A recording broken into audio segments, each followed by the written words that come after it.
চট্টগ্রামের পটিয়া উপজেলার কচুয়া ইউনিয়নে চক্রশালা কৃষি উচ্চ বিদ্যালয়ে 2 দিনব্যাপী বার্ষিক ক্রীড়া ও সাংস্কৃতিক প্রতিযোগিতার সমাপনী অনুষ্ঠান 5 ফেব্রুয়ারি বৃহস্পতিবার সম্পন্ন হয়েছে। উক্ত ক্রীড়া ও সাংস্কৃতিক প্রতিযোগিতায় বিভিন্ন ইভেন্টে শিক্ষার্থীরা অংশগ্রহণ করে। এ উপলক্ষে আয়োজিত পুরস্কার অনুষ্ঠানে সভাপতিত্ব করেন চক্রশালা কৃষি উচ্চ বিদ্যালয়ের প্রধান শিক্ষক ও উপজেলার শ্রেষ্ঠ গুণী প্রধান শিক্ষক মোহাম্মদ নাসির উদ্দিন। বিশেষ অতিথি ছিলেন বিদ্যালয় পরিচালনা কমিটির অভিভাবক সদস্য মোহাম্মদ শাহ ইলিয়াস চৌধুরী। প্রধান বক্তা ছিলেন স্কুলের সহকারী প্রধান শিক্ষক সমরকান্তি বিশ্বাস। বক্তব্য রাখেন সিনিয়র শিক্ষক সাধন চন্দ্র দে, রবীন্দ্র ঘোষ, রমা ভট্টাচার্য, জান্নাতুল ফেরদৌস, মোহাম্মদ মুসা, আনন্দমোহন মজুমদার, রাজিয়া বেগম, মিলি ঘোষ, নিউটন দাস, ইসমত জাহান, লিটন দে, প্রিয়াঙ্কা চৌধুরী প্রমুখ। উপস্থাপনা করেন সহকারী শিক্ষক বজলুর রশিদ শাওন প্রমুখ।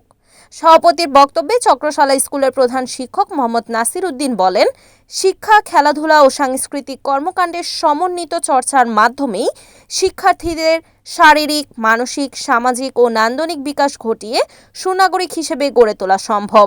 এটি শিক্ষার্থীদের মধ্যে সহিষ্ণুতা, সৃজনশীলতা, নৈতিকতা ও প্রতিযোগিতামূলক মনোভাব তৈরি করে, যা ভবিষ্যৎ প্রজন্মকে যোগ্য নাগরিক হিসেবে প্রতিষ্ঠায় শিক্ষক ও বাবা মায়ের ভূমিকা অপরিসীম।